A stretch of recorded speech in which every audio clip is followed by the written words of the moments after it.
Drama serial हमनवा की आने वाली एपिसोड में आप देखने जा रहे हैं कि वासी की मां को पता चलता है कि अकरम जिस लड़की से मोहब्बत करता था वो और कोई नहीं बल्कि आलिया की बहन फ़िज़ा है। तो वो आलिया से जाकर कहती है कि तुम बहनें आखिर चाहती क्या हो, तुमने तो मेरे वासी को फंसा कर उससे शादी कर ली, अब तुम्हारी बहन भी वही सब कर रही है।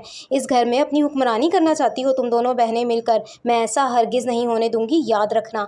तो ये सुनते साथ ही आलिया कहती है कि बस करें आंटी, आपको कोई हक नहीं है कि मेरे या मेरी बहन के बारे में कुछ भी ऐसा वैसा बोलें, और आपको ज़रूर कोई गलतफहमी हुई है, ऐसा कुछ भी नहीं है। फ़िज़ा और अकरम के दरमियान में मोहब्बत ज़रूर थी, मगर अब सब कुछ ख़त्म हो चुका है उनके दरमियान में।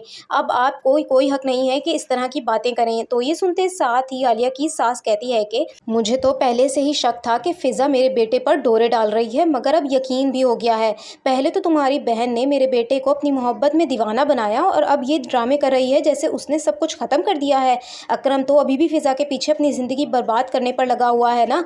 तो ये सुनते साथ ही आलिया कहती है कि आंटी ज़बान संभाल कर बात करें, अकरम ने फ़िज़ा को अप्रोच किया था, अकरम फ़िज़ा को पसंद करता था, ना कि फ़िज़ा अकरम को। और मेरी बहन के बारे में आपको कोई हक नहीं है इस तरह की बातें करें, वो सारे ताल्लुकात ख़त्म कर चुकी है।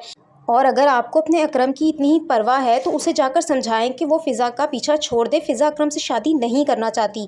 तो ये सुनते साथ ही आलिया की सास कहती है कि ऐसा होने भी नहीं दूंगी मैं कभी भी, ये ख्याल भी मत करना फ़िज़ा इस घर की बहू बनेगी। मैं तुम्हें लाकर इतना ही पछता रही हूँ, तुम्हारी बहन को लाकर अपना घर बर्बाद थोड़ी करूँगी मैं।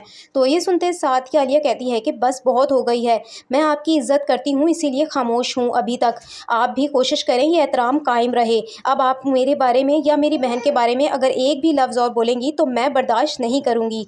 तो ये सुनते साथ ही आलिया की सास कहती है कि वाह भाई, एक तो चोरी ऊपर से सीना जोरी, एक तो तुम्हारी बहन मेरे बेटे पर डोरे डाल रही है और तुम चाहती हो कि मैं खामोशी से सब कुछ खड़ी देखती रहूँ।